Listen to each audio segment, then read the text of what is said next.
Hello everyone, कैसे हैं आप और आपके फैमिली मेम्बर्स भी। दोस्तों, हमने नाम लिया फैमिली का, तो जाहिर सी बात है आज हम फैमिली से रिलेटेड ज़रूर कोई ना कोई लॉजिकल बात ज़रूर करेंगे। ओके दोस्तों, तो बहरहाल स्वागत है आपका हमारे इस educational and motivational YouTube channel में, जिसका नाम है NBC कंप्यूटर एजुकेशन। तो दोस्तों, आज की जो वीडियो है बहुत इंटरेस्टिंग, बहुत खूबसूरत और एक लॉजिकल है। तो आप इसको ऐसी जगह पे बैठ के देखिए जहाँ पे डिस्टर्बेंस ना हो।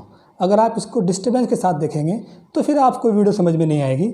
इससे अच्छा है कि इसको बंद करिए और तब देखिए जब आपके पास पूरा टाइम होगा। ओके दोस्तों, तो मैंने कहा कि आज की जो वीडियो में लॉजिकल बहुत चीज़ मिलेगी आपको। तो लॉजिक के ऊपर ही मेरी एक कहानी याद आई। तो एक मेरा फ्रेंड है, तो उसने कहा कि आपकी जो वीडियो है वो बहुत लेंदी है। मैंने उससे कहा कि भाई वीडियो में जो कुछ होगा वो तो समझाया जाएगा, अब लेंदी हो तो छोटी हो। कह रहे जी नहीं, इतना टाइम नहीं होता लोगों के पास कि जो आपकी इतनी लेंदी वीडियो को देखेंगे। अब मैंने उससे कहा कि भाई आप तो बच्चों वाली बातें कर रहे हो। कह रहे कि जी बच्चों वाली बातें कैसी होती है। मैं कहा बच्चों वाली बात ऐसी होती है कि मेरी बेटी जब 4-5 साल की थी और मेरा जब बेटा वो लगभग 12-13 साल का था, तो वो दोनों एक ही स्कूल में पढ़ते थे और उसने गलती से भूल से वो मेरी बेटी की सॉक्स पहन ली और जो सॉक्स थी वो स्ट्रेच हो गई, बड़ी हो गई। अब जो मेरी बेटी थी वो रोती मेरे पास आई, कह रही कि पापा देखो भैया ने मेरी सॉक्स पहन ली और वो बड़ी कर दी पहन के उसने। तो मैंने समझाया कि बेटा चलो कोई बात नहीं, हम आपको नहीं ला के दे देंगे, भैया ने भूल से पहन ली होगी। तो रोती हुई चली गई और जाते तो मुझसे बोल गई कि देखना पापा, मैं कल उसकी सॉक्स पहनूंगी और मैं भी उसकी सॉक्स पहन के छोटी करूंगी। तो क्या ये पॉसिबल है? तो उसने कहा कि ना जी ऐसा तो पॉसिबल नहीं है। मैंने कहा ऐसे ही होती है बच्चों वाली बातें। तो क्या जी नहीं ऐसा कुछ भी नहीं है, फिर भी नहीं माना हो। तो फिर मैंने सोचा कि अब इसको लॉजिकल समझाना पड़ेगा। तो मैंने उससे कहा कि एक फुल स्टॉप है, उस फुल स्टॉप के ऊपर आप 3 पेज का ऐसे लिख के दिखाइए। ऐसे निबंध, मतलब उसके बारे में लिखना 3 पेज का फुल स्टॉप के ऊपर। क्या रखे जी मैं क्या लिखूं उसमें? मैंने कहा आपको लिखना, आप लिखिए। तो मैंने कहा कि चलो मैं आपको हिंट देता हूँ। ऐसे लिखिए कि फुल स्टॉप एक पॉइंट होता है, वो जहाँ सेंटेंस पूरा होता है इंग्लिश में, वहाँ इसको यूज़ करते हैं। और डेसिमल वैल्यू 2.5 ऐसे वहाँ भी यूज़ कर लेते हैं। और फिल इन दी ब्लैंक्स वगैरह में डॉट ऐसे यूज़ कर लेते हैं। इस तरीके से आप 3 पेज लिख के उस पर दिखाइए। तो उसने कोशिश की, लगभग आधा पेज लिख के कहा जी बस और नहीं लिखा जाता। मैंने क्यों नहीं लिखा जाता?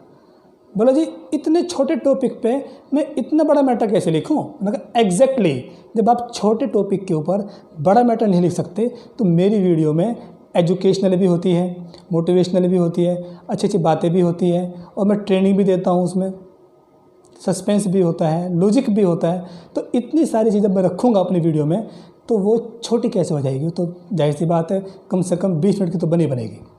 तो तब बात उसके समझ आई। तो दोस्तों, लॉजिक पर फोकस रखिए। लॉजिक आपको कंप्यूटर साइंस में बहुत काम आएगा और प्रैक्टिकल लाइफ में भी बहुत काम आता है दोस्तों। क्योंकि लॉजिकली जब आप कुछ समझाते हैं तो डायरेक्ट उसके माइंड पर असर करती है और तुरंत समझ में आता है। ओके दोस्तों, अब इस लॉजिक को ध्यान में रखते हुए मैं आपको एक टास्क देता हूँ और आपको बताना, टास्क कंप्लीट होने के बाद जब मैं क्वेश्चन पूछूंगा उसका जवाब देना है। इस टास्क की बस एक कंडीशन ये है कि आप इस वीडियो को रिवाइंड करके दोबारा नहीं देख सकते, आपको फर्स्ट राउंड में इसको बताना है। ओके दोस्तों, तो ध्यान समझना पड़ेगा। तो दोस्तों, टास्क ये है कि एक माँ ने अपने 10-12 साल के बेटे को कुछ पेन, लिखने वाले पेन, एक बैग में डाल के दिए और कहा कि लो बेटा आप इनको सेल करके आओ। और उन पेन की जो कीमत है वो 3 रुपये से लेके 20 रुपये तक है। कोई पेन 3 रुपये का है, कोई पेन 5 का, इस तरीके से 20 रुपये तक हाईएस्ट उसका रेट है एक पेन का। और कहा कि जब आप बेचने जाओगे इन पेन को और अगर आपको रास्ते में भूख भी लगती है तो आप उन्हीं पैसों में से जो आप कमाओगे इन पेन से, उनमें से कुछ लेकर खा सकते हो, जितना आपका मन करे खा सकते हो। और ये भी समझा है कि जब भी आपको रास्ते में कोई भिखारी नज़र आए, बेगर, भिखारी, तो आप उसकी हेल्प के लिए उसको 1 रुपया, 2 रुपये, 5 रुपये, तो जो भी आपका मन करे वो आप उसको दे सकते हो। इतना समझा के उस माँ ने उस बेटे को भेज दिया। अब बेटा बैग में पेन भर के अपना चल दिया और जैसे रास्ते में चला उसे एक कस्टमर नज़र आया, उस कस्टमर ने पेन खरीदने से मना कर दिया दोस्तों। तो वो आगे चला, तो अब उसको 2 कस्टमर नज़र आए और उन दोनों कस्टमर ने पेन खरीदे एक 5-5 रुपये वाले। समझिए दोस्तों, 5-5 रुपये वाले पेन एक उसने खरीदा, एक उसने खरीदा, तो 2 पेन खरीद लिए। फिर वो दोस्तों आगे चला और अब उसको एक भिखारी नज़र आया, भिखारी। तो उसने उस भिखारी के बैग में दोस्तों 1 रुपया डाल दिया, फिर आगे चल दिया। जैसे आगे चला और थोड़ी सी हल्की सी भूख लगी, तो उसने देखा भाई आइसक्रीम वाला खड़ा है, तो आइसक्रीम तो ले सकता हूँ। तो उसने आइसक्रीम ले ली दोस्तों 5 रुपये की, और वो उसने खाई और आगे चल दिया। जैसे आगे चला तो उसे दोस्तों 3 कस्टमर मिले और तीनों कस्टमर ने 20-20 रुपये के पेन खरीद लिए दोस्तों। तीनों कस्टमर ने 20 रुपये का एक पेन था, तो तीनों कस्टमर ने 20-20 रुपये के पेन खरीद लिए। एक पेन एक कस्टमर ने, एक ने 3 पेन खरीद लिए 20-20 रुपये के। ओके दोस्तों, फिर आगे चला, उसको तब पैसे हो गए तो उसे थोड़ी भूख सी लगी, तो उसने एक बराबर में हलवाई की दुकान थी, तो हलवाई की दुकान के पास गया और उसने समोसे ले लिए 2, और उन समोसा खर्च आया दोस्तों 22 रुपये का। ठीक है दोस्तों, तो उसने समोसे खाए और आगे चला और देखा रास्ते में 2 भिखारी बैठे हैं, तो उन दोनों भिखारी को उसने एक को 7 रुपये और दूसरे को भी 7 रुपये दे दिए। फिर आगे चला, एक कस्टमर मिला, कस्टमर को उसने एक पेन बेच दिया दोस्तों 5 रुपये का। और फिर और आगे चला दोस्तों थोड़ा सा, और अब उसे 3 कस्टमर मिले और उन्होंने 3-3 रुपये के पेन लिए, 3 पेन लिए, 3 रुपये का एक ने, 3 का एक ने, 3 का एक ने। ओके दोस्तों, अब वो वापस आने लगा। अब जैसे ही वो वापस आना शुरू हुआ तो उस रास्ते में फिर 2 भिखारी नज़र आए और उन भिखारियों को उसने दोस्तों 5-5 रुपये उनके उसमें डाल दिए। ठीक है दोस्तों, और अब वापस आया और बिल्कुल दरवाजे के पास उसे एक भिखारी फिर से नज़र आया और उसने उसको रास्ते में उसने कहा भाई कुछ हेल्प कर दो। उसने 10 रुपये अब उस भिखारी को भी दे दिए और अंदर एंट्री कर गया। तो घर पहुंच गया दोस्तों वो। तो जब वो जैसे घर पहुंचा तो आपको ये बताना है कि उसके पास कितने रुपए बचे इस टाइम। ये नहीं बताना दोस्तों, ये बताना कि उसको रास्ते में कितने भिखारी मिले, ये आप काउंट करके बताइए। ओके दोस्तों, तो ये टास्क थी और चैलेंज है मेरा कि आप बगैर इसको दोबारा देखे नहीं बता सकते, क्योंकि आपने एक पल के लिए सोचा कि इतना आसान सवाल तो नहीं पूछेंगे, लॉजिक आप लगा देते तो आप हर चीज़ पे फोकस रखते। ओके दोस्तों, खैर बातें चलती रहेंगी। और अब दोस्तों बारी है उस क्वेश्चन के आंसर की जो हमने लास्ट वीडियो में आपसे पूछा था या बताया था कि आप इसका जवाब ढूंढिए। और दोस्तों क्वेश्चन ये था कि अगर कोई आप जैसे मतलब दिवाली आती है तो दिवाली के 2 दिन बाद भैया दूज का जो फेस्टिवल आता है, या रमज़ान के महीने में जो ईद, रमज़ान के बाद जो ईद आती है, तो ईद के टाइम पे या भैया दूज के टाइम पे जो भाई होते हैं, भाई बहनों के जो भाई होते हैं, तो वे भाई अपनी बहनों को या अपनी बुआ को कुछ सामान, रुपए, पैसे या कपड़े, जो भी गिफ्ट वगैरह, वो उन बहनों के पास लेके जाते हैं। ईद के टाइम पे भी लेके जाते हैं और भैया दूज या रक्षाबंधन के टाइम पे दोस्तों लेके जाते हैं। तो सवाल ये था कि वे भैया दूज पे या ईद के टाइम पे जो सामान लेके जाते हैं, तो वे अपनी बहनों यानी कि अपनी बहन सिस्टर्स या अपनी बुआ के पास ही क्यों लेके जाते हैं।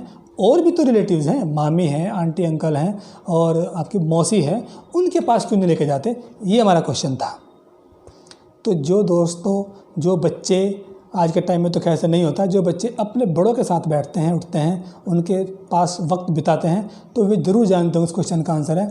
लेकिन आज के टाइम में मोबाइल और इंटरनेट का ज़माना है, कोई बड़ों के पास नहीं बैठता, उनकी बातें नहीं सीखता, तो वो शायद नहीं बता पाएंगे।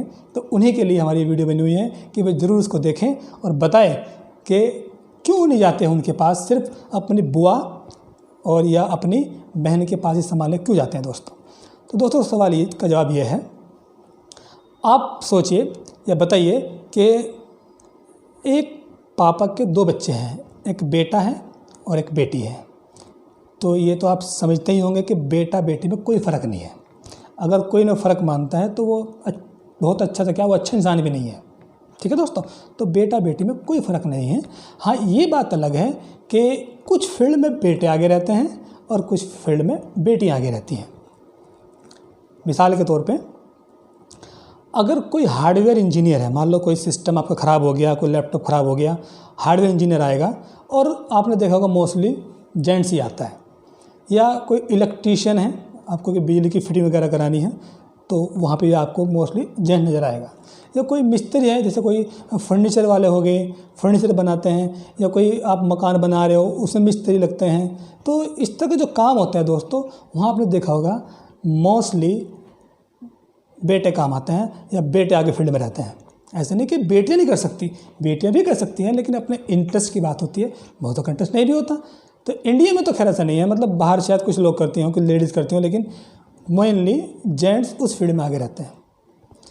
मैं ये नहीं कह रहा कि बेटियां नहीं करती, बेटियां भी कर सकती है कि, लेकिन मैंने कहा मोस्टली।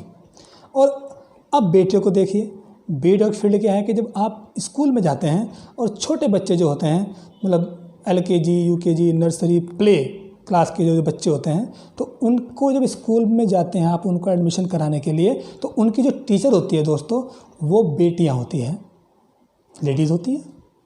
क्योंकि बेटियां उन बच्चों को पढ़ाने के साथ साथ उनको संभालती भी हैं। तो पढ़ा तो कोई भी सकता है, उनको संभालना बड़ा मुश्किल है। अगर वहाँ पे एक जेंट्स हो, जेंट्स को भेजे पढ़ाने के लिए बच्चों को, तो वो जेंट्स पढ़ा तो सकता है, लेकिन संभालना बड़ा मुश्किल हो जाएगा। उसे गुस्सा आ जाएगा और वो क्या करेगा, बच्चों को डांटना शुरू कर देगा या मारना शुरू कर देगा, और अगले दिन वो पढ़ाने भी नहीं आएगा। बच्चे तो पढ़ने आएंगे, बट अपने आप वो हाथ जोड़ लेगा कि भाई साहब मेरे बस का काम नहीं है। तो दोस्तों, उन बच्चों को संभालना और पढ़ाना, ये जो पावर है, ये जो पेशेंस है दोस्तों, ये बेटियों के पास है, ये बेटों के पास नहीं है। अब आप समझे कि कुछ फील्ड में बेटियां आगे रहती है, कुछ फील्ड में बेटे आगे रहते हैं, तो दोनों बराबर है। ओके दोस्तों, अब आगे सुनिए। अब जो पापा की जो प्रॉपर्टी होती है, तो पापा को दादा से मिली, उसके बाप से मिली, आपके दादा से मिली, इस तरह से कुल मिला के पापा की जो प्रॉपर्टी है, तो उस प्रॉपर्टी में बेटे का भी हिस्सा होता है दोस्तों, और बेटी का भी हिस्सा होता है। कुछ लोग कहते हैं कि बराबर का हिस्सा होता है, और कुछ शास्त्रों में लिखा कि बेटी का जो हिस्सा होता है पापा की प्रॉपर्टी में, वो बेटे से थोड़ा सा कम होता है। उसका भी लॉजिक है, वो इसलिए होता है क्योंकि बेटी का हिस्सा पापा की प्रॉपर्टी में तो है, लेकिन जब उसकी शादी हो जाएगी तो उसके हस्बैंड की जो प्रॉपर्टी होगी, उसकी प्रॉपर्टी में भी उस बेटी का हिस्सा होगा।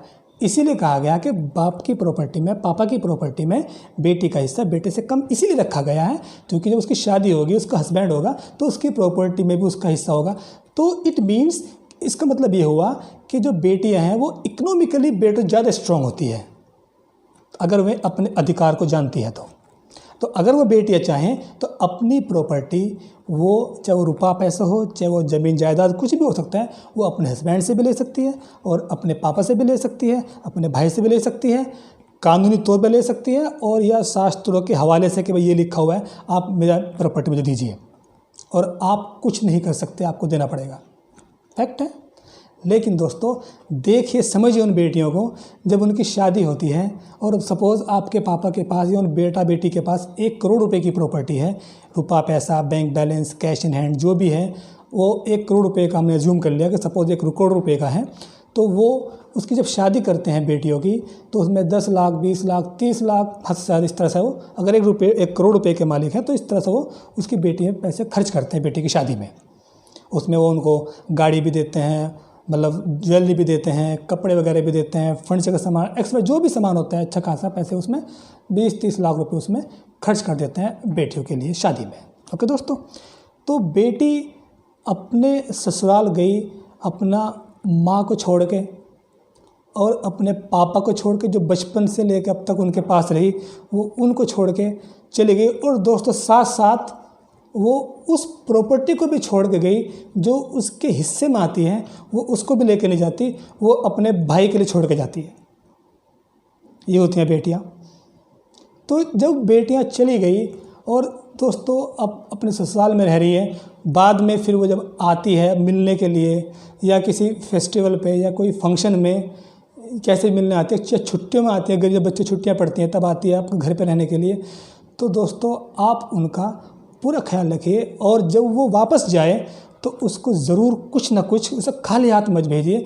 जो भी आपका जितना आपकी हैसियत है उस हैसियत के हिसाब से बिना कंजूसी करे अच्छी नीयत के साथ उसको ज़रूर दीजिए, क्योंकि उसने अपने हिस्से की प्रॉपर्टी आपके लिए छोड़ के गई है।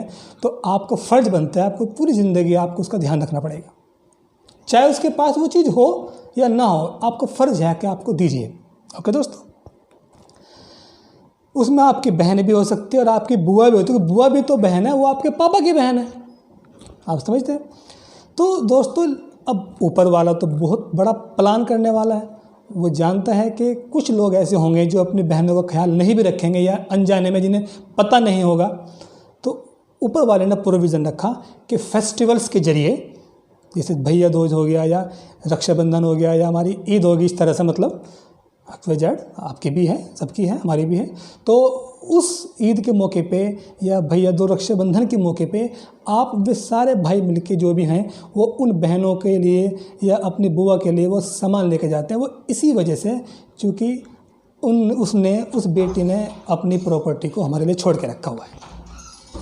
तो अब आपके अच्छे समझ में आ गया होगा कि हम ये जो सामान लेके जाते हैं भैया दूज के मौके पे या ईद के मौके पे अपनी बहनों के लिए और अपनी बुआ के लिए क्यों लेके जाते हैं, ये आप समझ गए होंगे। और अपनी मौसी और अपने मामी या और रिलेटिव उनके पास क्यों नहीं लेके जाते हैं, क्योंकि मौसी के पास तो उसके मौसी के भाई लेके आएंगे, मामी है तो उनके पास मामी के भाई लेके आएंगे। ओके दोस्तों, तो ख्याल रखिए सभी रिलेटिव्स का, अपने से बड़ों का, और ख़ास तौर से अपनी बुआ और अपनी सिस्टर्स का दोस्तों। ओके, तो आप उम्मीद करता हूँ कि आपको हमारी आज की वीडियो बहुत पसंद आई होगी। तो इसीलिए इस वीडियो को आप शेयर कीजिए दोस्तों में, और व्हाट्सएप ग्रुप पे डालिए, फेसबुक पे डालिए, और हमारे चैनल को सब्सक्राइब जरूर कीजिए, बेल आइकन भी दबाइए, जिससे कि आपको हमारे आने वाली अच्छी अच्छी वीडियोज़ की नोटिफिकेशन आपको मिल जाया करें। ओके दोस्तों, तो अब जो नेक्स्ट वीडियो हमारी आएगी उसमें हम स्टूडेंट को ट्रेनिंग भी देंगे और साथ साथ एक छोटी सी कहानी सुनाएंगे जो सबके लिए बहुत अच्छा मैसेज छोड़ती है दोस्तों। तो मिलते हैं नेक्स्ट वीडियो में।